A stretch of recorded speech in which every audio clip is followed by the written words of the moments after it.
Welcome back. Thank you for staying with us on KTV Primetime News. Time for the great discussion, the new dawn. Now, following the 2022 general elections and the presidential petition that upheld Dr. William Ruto's win, Kenya is set to usher in a new president that shall succeed President Uhuru Kenyatta. The numbers decided the fate of the presidency, and the majority rallied behind the hustler narrative. That therefore sets Kenya on the trajectory of the bottom-up economic transformation model, with Dr. William Ruto and Rigathi Gachagua officially taking office tomorrow at the inauguration. So what future are Kenyans staring at?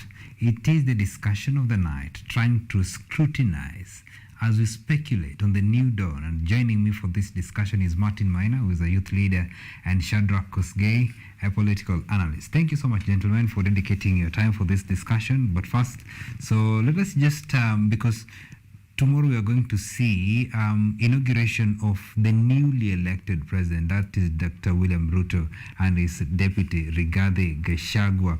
So it is expected to be a new, we are going to have a new experience. Like, you can buy a new cloth, but you're not so sure of whether it will be the best fit for you, because you might not have tried it out in the market, but you're going to try it for the first time, probably walking outside with it. So Martin Maina, probably, let me just get your insights. You're going to usher in a new leadership of Dr. William Ruto and Rigathi Gachagua. So what are you speculating in their administration, in their leadership? What are the expectations of Kenyans in their leadership? Yes, Bona Omosh, thank you for having me back. Yes, I'm so honored. It's a pleasure. Yeah, let me first introduce myself. I go by the name Martin Maina. I was vying for a member of County Assembly in Roysambu Ward, and I thank my supporters. Yeah, I believe now we have a winner. I cannot say I failed, but again, na washukuru my supporters. My votes, they were never enough, but again, we live to fight for another day. Sure. Yes. So my expectations are high. They are too big. Okay. Because we have a ton of promises from the Excellency Dr. William. And Dr. William is a man of God. And a man of God always keeps promises and also has people's heart, the love of people at heart. You understand? So we have a hope. We have a big hope in them, because they promised that they're gonna lower the food prices, they'll change and stabilize the economy. So we have a big hope for them, and we are eagerly waiting. And also, I'm curious to have a new government. Yesterday governments, I was young. I was not as I am now. I've learned a lot. And also, this election has taught me a lot. I've learned that you can achieve anything as long as you fight for it. It's never easy, but you have to fight for it. Absolutely. Yes. Now, that is Martin Maina is a resident of the great city, Nairobi County. So let us get probably from you, Kosgei, because you understand you traveled all the way from Baringo to come and attend the inauguration of President-elect Dr. William Ruto. So what are the expectations of Kenyans from the other side of the country? Now, born in the vast hills of Eldama Ravine constituency, and I have traveled all the way, as you have said. I was named Shadrach Kosgei. That is my name, which I pride myself with. Now, I have studied, and let us first start from the dark dusk, the old dark dusk. For us to talk about the new dawn, we need to discuss about the dusk. Absolutely. Which was totally dark. Kenyans have been experiencing a bleeding economy, tough food prices which have been rising uncontrollably. The other day we experienced hoarding of oil prices. Then came the rising of unga prices. Then finally there was a political, what we call state capture, which brought a lot of effects on our political battleground. Right. Now, if you talk about the state capture, there was continuous weaponization of the criminal justice system. Right. That is the dusk, the dark dusk, to describe in just few words.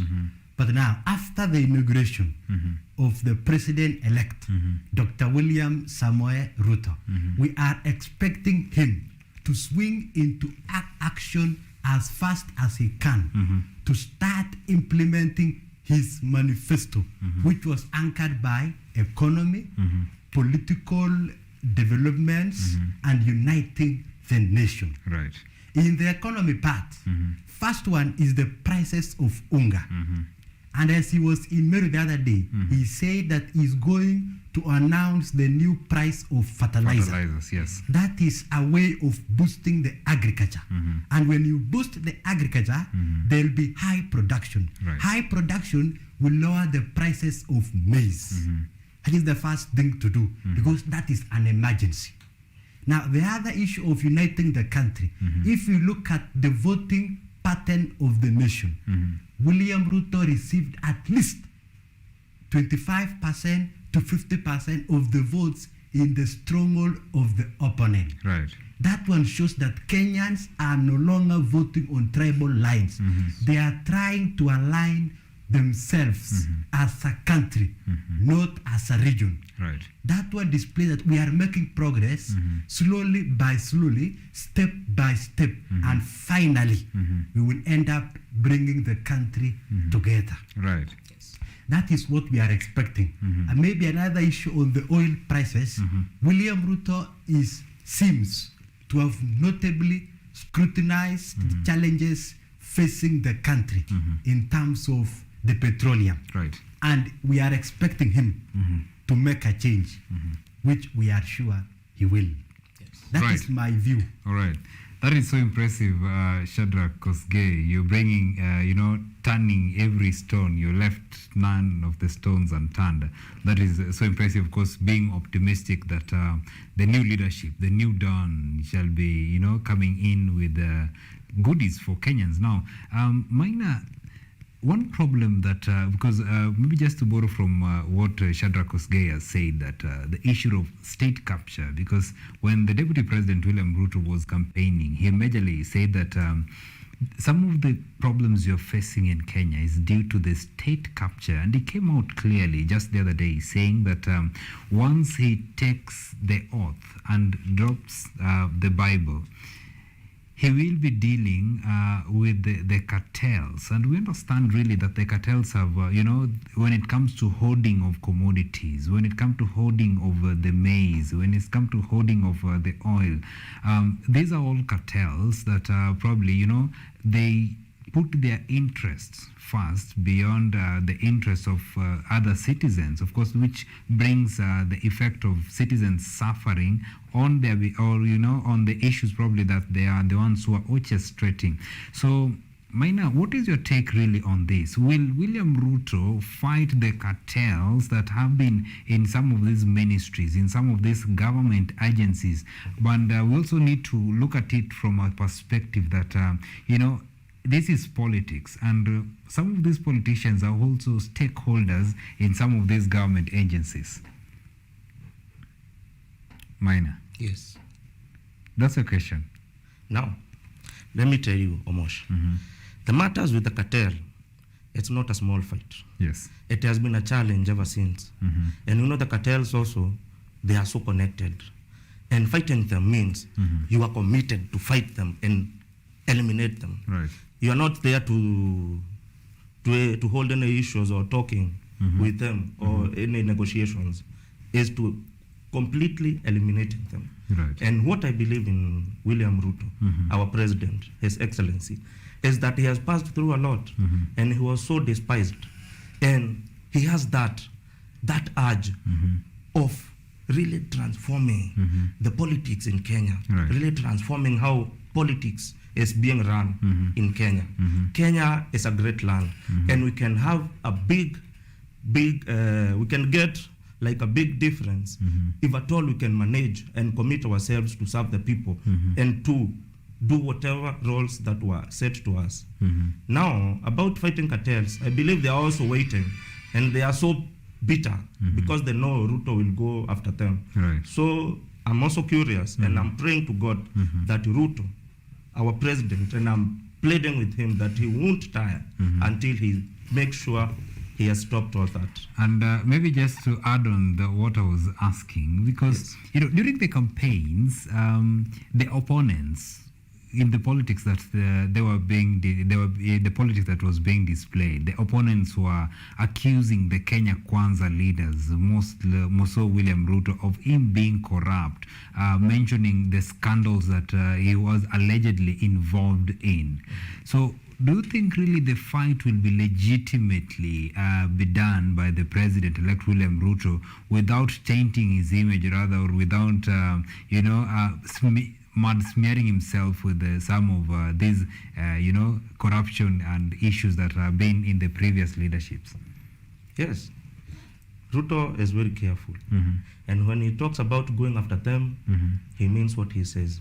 So yesterday you heard him saying, if you have any uncle or you are related to a cartel, it's the time to tell them to pack and leave, Right. because we are after you, and we will help and support our president until he completes his mission. Right. Yeah. Impressive. Now, Koskei, maybe to go back to you, you mentioned that the President-elect Dr. William Ruto is committed to unite this country. We understand this evening that there has been a communication from the Azimio team saying that Raila Amolo Odinga was invited to the inauguration, but he traveled outside the country, saying that he wouldn't be able to attend that inauguration tomorrow. But one thing that came out in his statement that he is still holding back to the petition, because he's saying that the judgment that was rendered by the Supreme Court judges, it was not fairly done. And he mentioned a lot of issues, of course, borrowing from the election petition. So do you think really it will be an easy task for the President-elect Dr. William Ruto to unite every Kenyan from every corner of this country? Okay, you have asked a very good question, but I think, will you allow me to add something on the issue of cartels? Absolutely. Okay. Now, in the outgoing administration, we witnessed a lot of cartels driving. Who are cartels? Yes. Cartels are brokers who have gotten themselves into government and started diverting resources and contracts to their pockets. They are therefore eating taxpayers' money. That is where you find corruption thriving. Yes. Now, there was a smear campaign that was driven by the opponents, which you call character assassination, to claim that, to allege that the deputy president is a corrupt person, the deputy president is so and so, yet they cannot substantiate. That is where we draw the line. The moment they substantiate, then you will say it is true. Yes. But the moment they shy away from telling us that he stole this and this and this, and here is the evidence, that is the end of it. But I am sure he is a committed person who will not reveal to the enemy the strategy he is going to use to excommunicate fully. Right. Now, the issue of Azimio leader not attending the swearing-in ceremony, the unity of this country was first witnessed by the peaceful election. People did not carry or fight against themselves, throw stones against themselves, because the election was transparent. Now, when you go to the Supreme Court dismissed the petition in the name of hot air. Right. That means there was no solid evidence to defend their allegations. Right. Now, as a new leader and the rest of the lieutenants not attending the swearing in, I want to tell you, things at the ground are different. As a mere leader can fail to attend the inauguration. But if you go to Kasarani and you count the number of people coming from the stronghold of this person, they'll be even above 2,000 or so. That one means Kenyans have started feeling that we need to start going forward as a country, not dividing ourselves as per what the leaders say. When the leader say throw stone against your neighbor, you say no. Tomorrow when I want to buy this, my neighbor will assist me. So it is only there's disunity in the leaders, not in the wananchi at the ground. That is my point. All right. Impressive. Now, maybe minor, looking at how the strategy that, Deputy President William Ruto is he's saying that he will use to fight corruption in the country. Maybe, of course, to borrow from what Kosgei has said, that during the campaigns, the opponents were using a tactic of, destruction of character, because they didn't, probably saying that the opponents did not have enough evidence to substantiate on the allegations that were making on the deputy president. But the issue of corruption, the cartels that have been in the country, in the previous leadership, Dr. William Ruto has always come out clearly that saying that they only worked in the first term, but in the second term, the handshake came and disrupted every plans that they had. But during the first term, when the opposition was so strong, we saw a lot of issues, of course, being brought to light, corruption issues being brought to light. So does it really make President-elect William Ruto clean in terms of being a saint in fighting corruption? Yes. Again, what makes him clean is because we chose him. We elected him like almost everyone. And I can tell you, everybody wanted a change. You know, those are allegations. We cannot truly confirm whether they are true.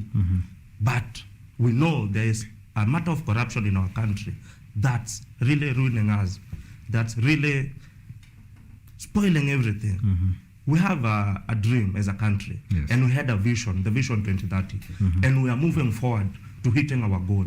So in matters of corruption, I believe our president is clean, and that's why we gave him the chance to lead us. Yes, so I have trust in him 100%. All right, Martin, still asking a question is, we know the power of the opposition keeping the sitting government checks in the new administration, in the sitting administration. We understand the role of the opposition is to keep the government on toes. On toes, yeah. But, from these 2022 general elections, we have seen people saying that now Raila should retire from politics, Raila should go home. And we have seen a number of politicians who are in the opposition, that is, leaders who are allied to the Kenya Kwanza, joining, rather leaders who are in the Azimio joining Kenya Kwanza. So in this new leadership, as we are going to usher in the new, administration, what do you foresee as the strength of the opposition that is supposed to keep the sitting government on toes? Maina. Yeah, what I'll say is because they have not yet believed that we took the win. Now, I believe Raila is a great leader. Yes. He has his successors. And also, they are also after seeing whether the government will accomplish their promises. That's why I believe this time the opposition will be so strong because they will try to fight Ruto from the beginning. And again, I believe Our Excellency the President will prove them wrong because he is willing to change the economy, he is willing to build people's, and he is willing to change the Mama Mboga and the Boda Boda guys as he promised us. I believe the first 100 years, first 100 days, yes, sorry, he'll really transform this country. And we are also seeing and we are following up. And also he believed, as Kenyans, we have voted him with a free will. And we have that hope that he will really stand to whatever he promised. Yes. All right, Kosgei, I don't know what will be your take on the issue of accountability of the politicians, because Dr. William Ruto coming into office, because he won by a majority, we understand that majority of Kenyans voted him, and probably they were voting because of the manifesto, the agenda that he was selling to the electorate. So we need to find a way of keeping the government, keeping the government accountable for the promises that they made. And some of these, in terms of accountability, the opposition could also play a major role, of course, in keeping checks into the government. But as I've said before, we have seen a number of leaders who are allied to the opposition, that is the Azimio side, joining Kenya Kwanza. So will it be easy really for Kenyans to keep, to keep this government accountable when we are seeing the strongholds of the opposition joining the sitting government? Now, following fast, the late President Moi was a professor in politics without a PhD. Okay. William Ruto was his student and he studied a lot. That is where I want to differ with William Ruto totally. The reason is this.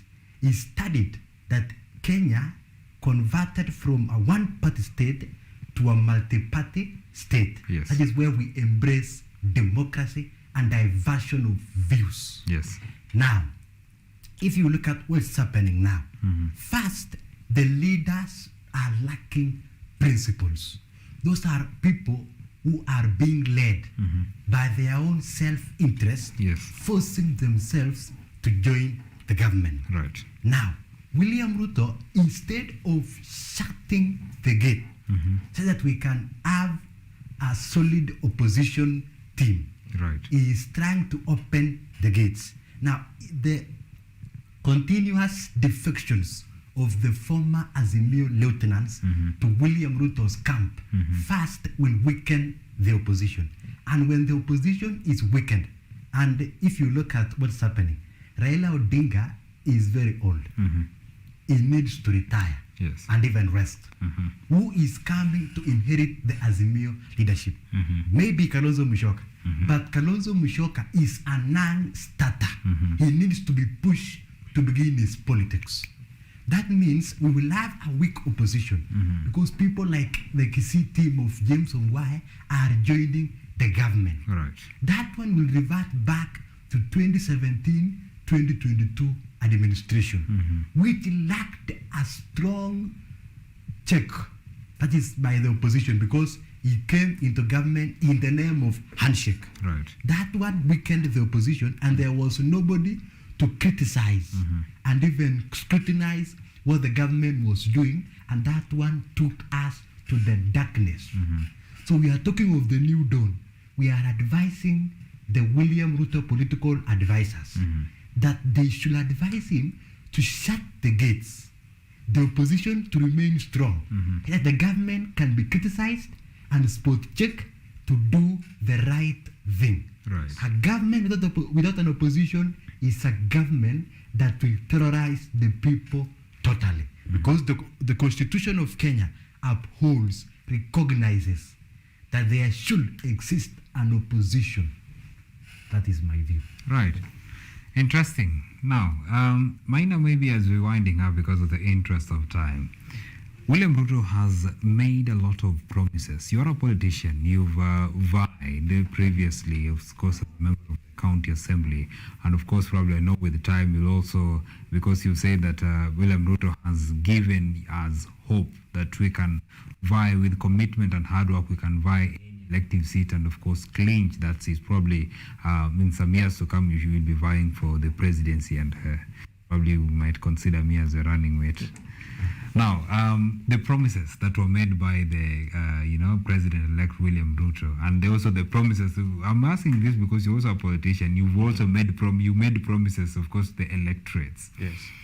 We understand Ruto made a number of ambitious promises to the electorates, just gauging from a political point of view. Will he be able to deliver all these promises? One, prayers works miracles.